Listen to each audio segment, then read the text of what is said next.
আসসালামু আলাইকুম বন্ধুরা, কেমন আছেন সবাই? আশা করি সকলেই ভালো আছেন। তো বন্ধুরা, আজকের এই ভিডিও থেকে আমি আপনাদের সাথে খুবই দারুণ এবং ইন্টারেস্টিং একটি বিষয় শেয়ার করতে যাচ্ছি, যেটি হচ্ছে আপনি এখন থেকে চাইলে আপনার ফোনে যে অ্যাপ্লিকেশনগুলো আছে সেই অ্যাপ্লিকেশনগুলোর লুকটা একদম চেঞ্জ করে দিতে পারবেন।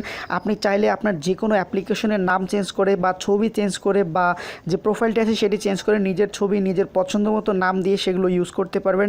লাইক যদি আপনি এখানে যে কোনো একটি অ্যাপ্লিকেশনে যদি ক্লিক করেন, এখানে দেখতে পাচ্ছেন ইমো অ্যাপ্লিকেশনটি। তো আমি যদি চাই এখন ইমো অ্যাপ্লিকেশনটিতে আমি আমার নিজের ছবি লাগাবো বা আমার যে কোনো পছন্দের ছবি লাগাবো, আমি কিন্তু লাগাতে পারবো ইমো অ্যাপ্লিকেশনটির মধ্যে। তো কীভাবে সেই কাজটি করবেন সেটাই দেখাবো আজকের ভিডিওতে। তো সম্পূর্ণ ভিডিওতে আপনাদের সাথে থাকছে আমি অপু, এবং আপনারা দেখছেন এটেক বিডি ইউটিউব চ্যানেল। যারা এখন পর্যন্ত আমাদের চ্যানেলটিকে সাবস্ক্রাইব করেনি তারা অবশ্যই সাবস্ক্রাইব করবেন, আর যারা ইতিমধ্যে সাবস্ক্রাইব করেছেন তাদেরকে অসংখ্য ধন্যবাদ জানাচ্ছি। তো বন্ধুরা, এটা করার জন্য আপনাদেরকে একটি লাঞ্চার অ্যাপ্লিকেশন ইউজ করতে হবে। তো সেই লাঞ্চার অ্যাপ্লিকেশনটি কোথায় পাবেন, কী লাঞ্চার অ্যাপ্লিকেশন সেটা দেখাবো ভিডিওর শেষে। আপাতত আমি আপনাদেরকে সেই কাজটি করে দেখাচ্ছি। তো আপনি যেই অ্যাপ্লিকেশনেরই ইমোজি বা যেই প্রোফাইলটি যদি চেঞ্জ করতে চান বা নাম চেঞ্জ করতে চান, সেই অ্যাপ্লিকেশনের উপরে ট্যাপ করে ধরে থাকবেন। তো এই ধরার পর এখানে দেখতে পাবেন যে দুটি অপশন চলে আসবে, একটি হচ্ছে অ্যাপ ইনফরমেশন, একটি হচ্ছে আনইনস্টল। তো বন্ধুরা, আপনারা এটার উপরে ক্লিক করে ট্যাপ করে ধরে থাকবেন অ্যাপ্লিকেশনটির উপরে। তো একটু উপরের দিকে আনবেন, আর দেখতে পাবেন এখানে এডিট নামে একটি অপশন আছে।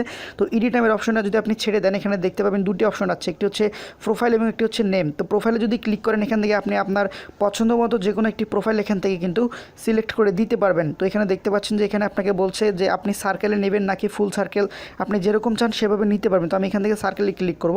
তো ক্লিক করার পর আমি এখান থেকে একটা ছবি এখান থেকে সিলেক্ট করে দিব। তো বন্ধুরা, ছবি সিলেক্ট করার জন্য এখানে পেন আইকনে ক্লিক করে আপনি আপনার পছন্দ মতো যে কোনো গ্যালারি থেকে একটি ছবি এখান থেকে নিতে পারবেন। তো আমি এখান থেকে একটি ছবি এখান থেকে নিয়ে নিচ্ছি আমার গ্যালারি থেকে। তো বন্ধুরা, দেখতে পাচ্ছেন একটি ছবি এখান থেকে আমি নিয়ে নিলাম গ্যালারি থেকে, এবং আমি যদি এখানে চেঞ্জ করে আমার নামটা দিতে চাই, তো এখানে পেন আইকনে ক্লিক করে কিন্তু আমি ইচ্ছা করলে নামটি চেঞ্জ করে দিতে পারবো। তো এই মুহূর্তে আমি আসলে নামটি চেঞ্জ করতে চাচ্ছি না। আপনি যদি চান নাম চেঞ্জ করবেন তাহলে চেঞ্জ করতে পারবেন। দেন এখানে ওকেতে ক্লিক করবেন, সাথে সাথে কিন্তু আপনার অ্যাপ্লিকেশনের যে প্রোফাইলটি আছে সেটি চেঞ্জ হয়ে যাবে। এই মুহূর্তে আপনারা দেখতে পাচ্ছেন এখানে আমি ইমো অ্যাপ্লিকেশনটিতে কিন্তু নিজের ছবি লাগিয়ে নিয়েছি। তো এভাবে কিন্তু আপনি যদি ইচ্ছা করেন আপনার পুরো ফোনে যতগুলো অ্যাপ্লিকেশন আছে সবগুলো অ্যাপ্লিকেশনের যে ইমোজি আছে সেগুলো চেঞ্জ করতে পারবেন, বা যেই প্রোফাইলটি আছে যেই নামটি আছে সেটি চেঞ্জ করতে পারবেন, এবং চেঞ্জ করে আপনি কিন্তু সবাইকে অবাক করে দিতে পারবেন।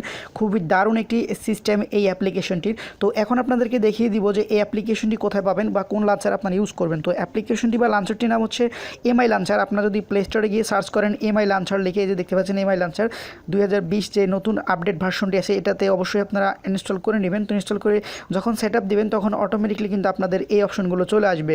তো আপনারা আশা করি এই কাজটি করতে পারবেন। যদি কোনো রকম সমস্যা হয় অবশ্যই কমেন্ট বক্সে জানাবেন, এবং এরকমই নিত্য নতুন ভিডিওগুলো সবার আগে দেখার জন্য অবশ্যই আমাদের চ্যানেলটিকে সাবস্ক্রাইব করবেন। সবাই ভালো থাকবেন, সুস্থ থাকবেন। দেখা হবে পরবর্তী ভিডিওতে নতুন কোনো টপিক নিয়ে, নতুন কোনো বিষয় নিয়ে। আল্লাহ হাফেজ।